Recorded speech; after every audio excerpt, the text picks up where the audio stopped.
Who's actually going to get the most out of a 75-inch Samsung Neo QLED? Who could walk away happy with a smaller screen? And does the price make sense for someone who just wants a solid everyday TV? Those are the three questions I hear most often when people stare at the price tag and wonder if it's a luxury splurge or a sensible upgrade. Link is in the description if you want to check the product details on Amazon.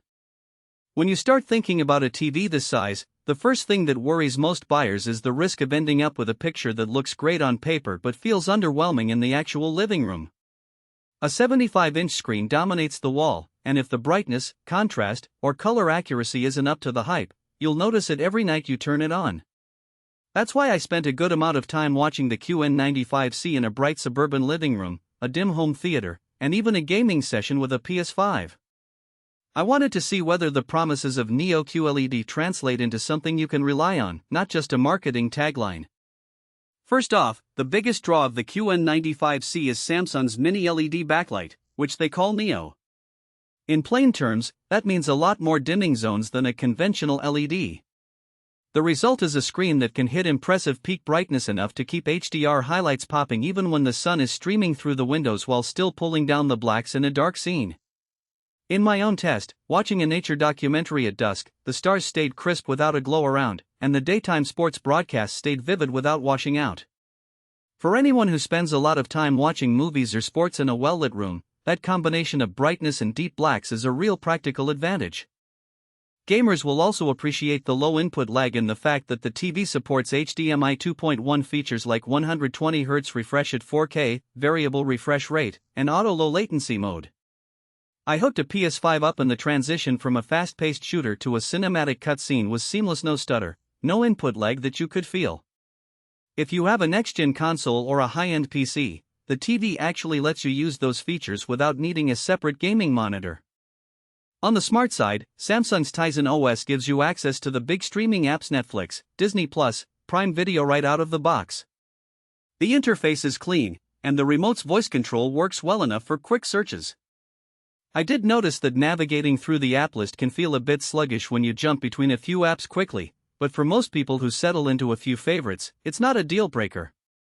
The built-in Wi-Fi held a stable connection for streaming 4K HDR content, so you won't be tripping over buffering in the middle of a movie night. Now, let's talk about who should actually consider buying this. If you're a movie lover who values accurate colors, strong contrast, and the ability to see HDR detail in a bright living room, the Neo QLED's mini LED panel is a clear win. If you're a serious gamer who wants to squeeze every frame out of a next-gen console, the 120Hz support and low input lag give you a competitive edge that many larger TVs lack. And if you have the wall space to accommodate a 75-inch screen without feeling cramped, the QN95C becomes a real focal point, especially with the optional ambient mode that can turn the whole wall into a subtle piece of art when you're not watching. On the flip side, there are solid reasons to skip this model. First, the price is steep, and while the picture quality is top tier, you can get a very good 4K experience from a 65-inch OLED or a more modest LED at a fraction of the cost. If your primary use is casual TV watching, news, and occasional streaming in a dim bedroom, you probably won't notice the difference between the Neo QLED and a good mid-range TV. Secondly, the viewing angles on this panel are respectable but not as wide as an OLED. Sit too far off-center and the colors will start to shift, a consideration if you have a large family room with seating spread out. Finally, the built-in speakers are adequate for dialogue but lack the punch for an immersive home theater experience, meaning many buyers end up adding a soundbar or a separate AV receiver. If you were hoping the TV alone would replace a dedicated audio setup, that's a hidden extra cost. A hidden trade-off that often slips past first-look reviews is the One Connect box. Samsung bundles this external box to handle all the HDMI, USB, and power connections, which cleans up the back of the TV nicely. However, the box adds a small amount of cable length and a separate piece of hardware you need to hide or mount. In my setup, the box sat on a shelf behind the TV and the single cable too.